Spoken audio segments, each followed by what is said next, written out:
जय श्री कृष्ण दोस्तों, राधे राधे। आशा करती हूँ आप सब स्वस्थ होंगे और बहुत खुश होंगे। तो मैं आपके लिए लेकर के आई हूँ शनिवार के व्रत की कहानी।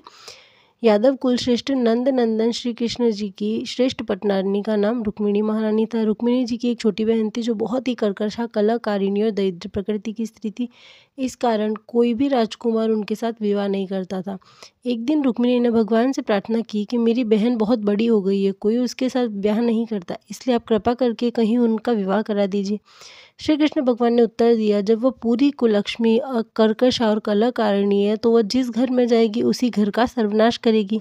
इस कारण परिवार भर को दुख होगा। इस कारण तुम कहो तो मैं उसका विवाह किसी वनवासी मुनि के साथ करा दूं। संभव है कि यदि मुनि के आचार विचार का प्रभाव उस पर पड़ गया तो वो सुधर भी जाए। यदि न भी सुधरी तो जंगल में किससे लड़ेगी। रुक्मिणी महारानी ने कहा कि बहुत अच्छी बात है, आप तो सर्वंतर्यामी हैं, घट घट को जानने वाले हैं, जो आपको उचित समझ पड़े सो कीजिए। भगवान ने कुलक्ष्मी का विवाह एक मुनि के साथ करा दिया। मुनिवर एक ज्ञानी ध्यानी साधु महात्मा थे। रात दिन वह भजन पूजन में लगे रहते थे। इस कारण स्त्री को उनके साथ न झगड़ने का मौका मिल पाता था।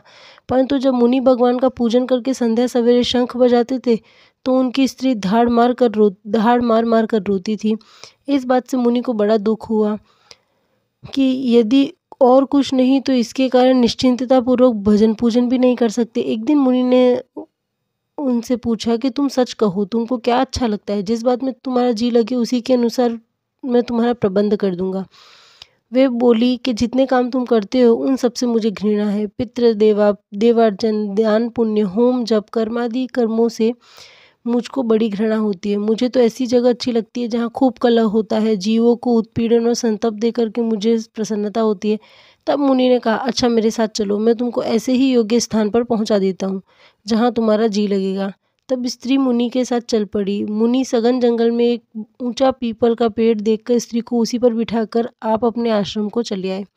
आधी रात को कुलक्ष्मी चित्कार कर रोने लगी। उस समय रुक्मिणी भगवान को ब्यालू करा रही थी। बहन का रोना सुन करके उन्होंने कहा, आपने अच्छी जगह मेरी बहन की शादी कराई, वह वनवासी मुनि उसे न जाने किस जंगल में छोड़ आया है। आप भी सुनिए वह इस समय कैसे विलाप कर रही है। तब भगवान ने कहा, तुम्हारी बहन पूरी कंकाली है, वह मुनि के भजन पूजन में बाधा देती होगी, इसी कारण मुनि ने उसे निकाल दिया होगा।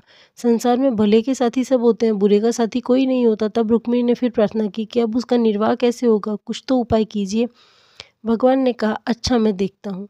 तब भगवान श्री कृष्ण उसी स्थान पर चले गए जहाँ कुलक्ष्मी पेड़ के नीचे बैठ कर के रो रही थी। उन्होंने पूछा, इस समय यहाँ क्यों रो रही हो। तो वे बोली कि मुनि मुझको बिठाकर चले गए हैं, यहाँ अकेली बैठे बैठे जी घबराता है, इस कारण रोती हूँ। भगवान ने कहा, तुम मुनि को हैरान परेशान करती होगी, उसके पूजन भजन में बाधा देती होगी, इसी कारण उन्होंने तुम्हें त्याग दिया है। अब मैं मुनि को तो दबा नहीं सकता। अगर तुम इस बात पर राजी हो जाओ कि अब कभी अपने पति के प्रतिकूल आचरण न करोगी तो कुछ उपाय किया जा सकता है।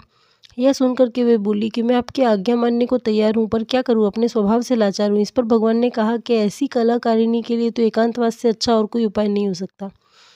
इसलिए मेरी आज्ञा है कि अब तुम सदैव इसी वृक्ष पर वास करो। इससे संपूर्ण देवताओं का वास है। मेरी अर्धांगिनी लक्ष्मी का भी इसी में वास है। शनिवार के दिन जो कोई सूर्योदय के पूर्व पीपल के वृक्ष की पूजा करेगा वह तो लक्ष्मी जी को पहुँचेगा, परंतु जो सूर्योदय के बाद पीपल की पूजा करेगा उसका पूजन तुमको अर्पित होगा। पुनः जिनको पूजा तुमको मिलेगी उन्हीं के घर में तुम्हारा वास भी होगा।